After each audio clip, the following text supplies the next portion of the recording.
Hello everybody, it's Ola. My name is Ola. I am in the United States of America, in North Carolina, and today's video is about how we relocated to the USA, about our immigration visa.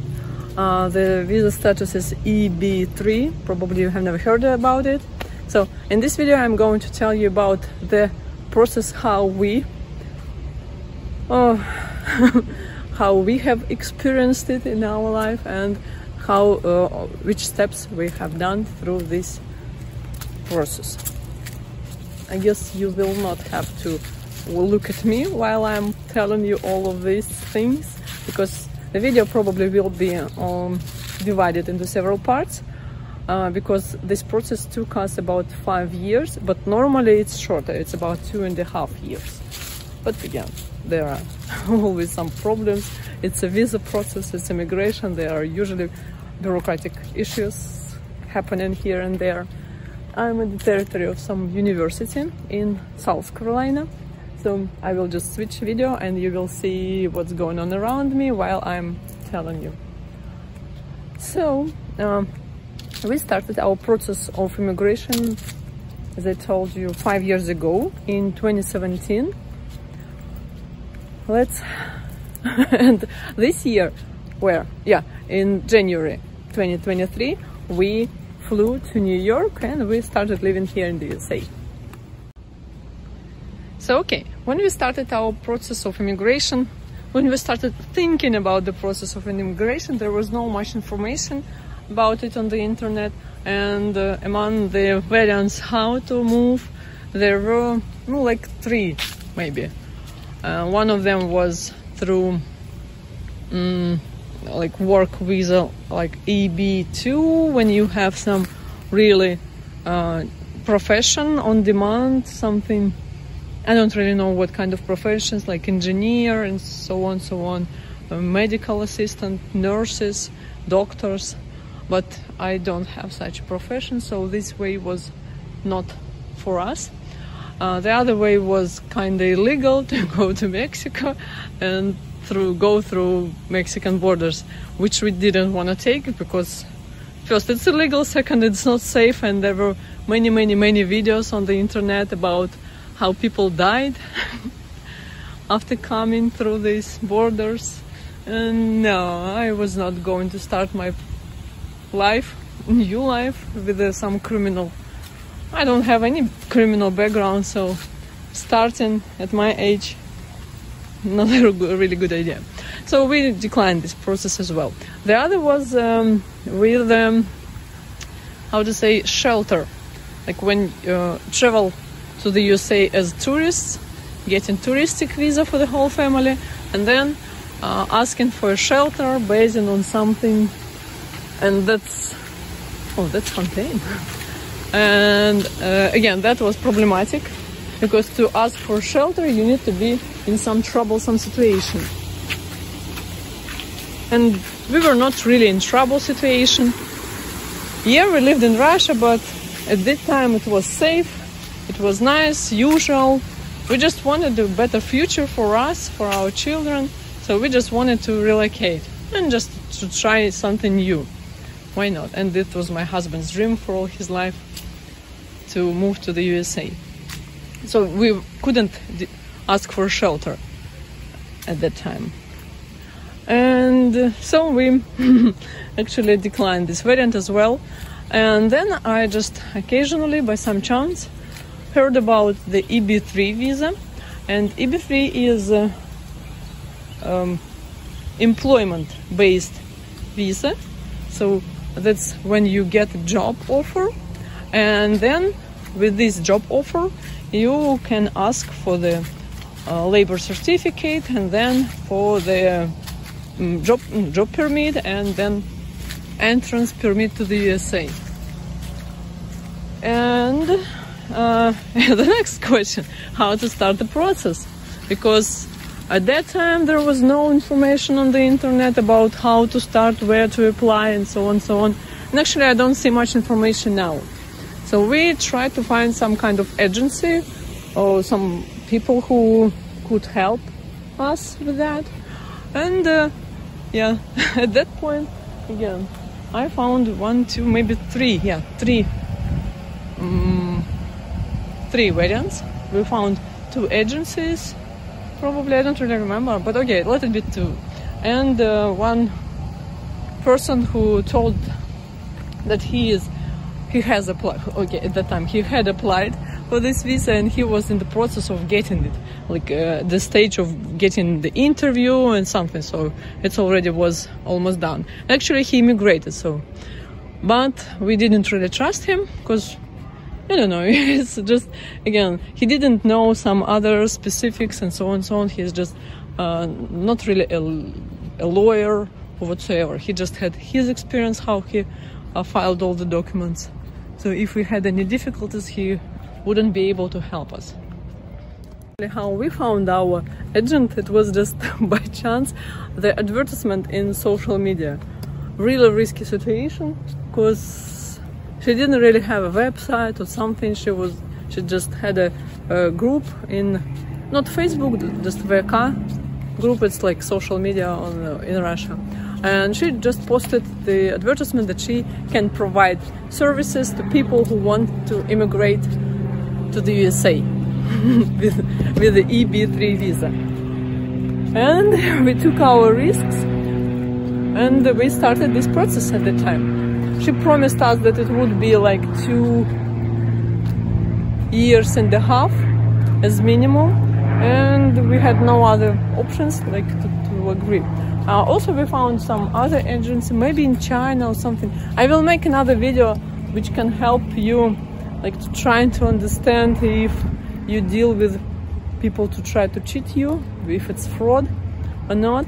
But it will be separate because it's kind of long.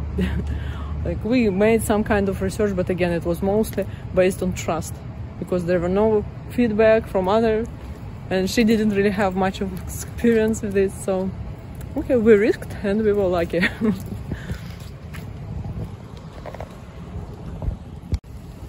At the first stage, they usually ask you to complete some documentations, like just complete the questionnaire. Regular questionnaire about your common background, just regular documents, passport, driver license, some other, nothing much. I'm not sure about drug test. Yeah, we did drug test, but I'm not sure if it was at the first stage or somewhere later. And then they consider all these documents for a while, because if your case somehow is not valid or doesn't look valid to these lawyers, because usually the agency, the company, they have some lawyers who they usually communicate with, consult with, and yeah, and that's why these processes usually take some longer time. It's not that you applied, the next day they will say yes, it's good, let's pay, and the next day you get visa. No, it's not like that. It's really a long time. So they took our questionnaire, our answers, they reviewed them for a week or 2 or so, and then they said, yeah, okay guys, you're good to go, we are ready to offer you. Yeah, at this point they just offered us, I'm not sure if we already signed, yeah, probably we already signed the contract, and probably we already made the first payment. And then they offered us for review several employers, companies who could give us work in the USA. And there I had choice. I remember that there was something in Ohio, the other was somewhere else, and the third one was here in North Carolina. About job types, again, job types are technically different, but at the same time similar, because they are all unskilled jobs. So these are jobs which do not demand any special education, even sometimes don't really demand your ability to speak English. They just unskilled job at the plant mostly. So one was something at the chicken factory, another one was some kind of furniture, stuffing furniture, whatsoever. Don't really remember. I read the descriptions, but it was 5 years ago. And some packaging salads, something. Usually these jobs are not really difficult, like physically not really hard. It's not mining somewhere, so there is no danger to your health or whatsoever. And there is usage of some equipment like forklifts and so on. And yeah, so nothing that could kill you within 1 year. But yeah, that's still something physical that you need to work long shifts, like 10-12 hours, because that's how usual plants work in the USA, for 10 hours shift or maybe 12 hours shift. And yeah, so at this point we just signed this contract. We chose one employer and signed this contract. After it, we had an interview meeting with this employer. I'm not sure. Not when I say we, it's actually about my husband, because he was the case bearer and the main applicant. And it was his job. And actually, this still is, because he he must work for a year at this place, and after a year he will be able to go to another place wherever he wants, or he can continue working depending on how they will agree on this. Okay, the main question now, a lot of people usually ask me, why would an employer wait? The most popular question at this point is, I know why is it because I already have the same videos in Russian on my other channel, and people usually ask, why would an employer wait for an unskilled worker for 3-4 years? And in our case it was 5 years of waiting. There are many other people, it's not some special skills, and he can easily find somebody else to do this job. So how can this be guaranteed? How can this job be guaranteed to the applicant, that he would come to the USA one day and then he would have a job? That's actually the interesting point. And it's quite logical, because this program was initially created for helping the... This project, this type of visa was initially created to help the middle-sized business to find workers.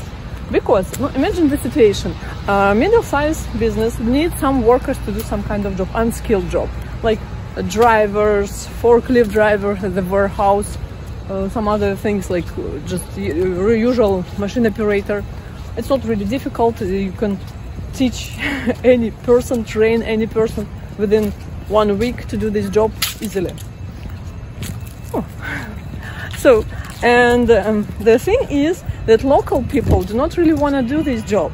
For example, they get hired for this position, they learn how to do it, and after some time they start looking for other positions somewhere else, plus minus $2 in their salary, and they will just not come to work. Really, that's quite a common situation. Then when the local people come to some place of work and then they don't like something, like get tired of it, maybe don't have a good relationship with the manager or some other people, and they just stop coming, they stop working. And that's a problem for small business, because again, they need to start no new search, they need to train a new person, and from this point the business loses money. That's why it's actually profitable for a business to find this person somewhere else, from another country, wherever, and make a contract with this person for a year with a fixed salary. You make a contract, for example, like we did it in 2017. And in 2017, the minimal wage, the minimal salary was about $8-10. And we had our contract based with these wages, $8 or $10 something. And when we arrived here in 2023, the minimal salary is already not 8, it's already 12-15. Theoretically, we needed to work, not we, my husband needed to work with this payment, but we were lucky. So his employer reviewed the contract, and he actually is paying him like normal wage. So he's getting $15 or $16 per hour now. But it's just not, it's a unique situation because normally they are not obliged, they will pay you just the minimal wage and you have no much choice.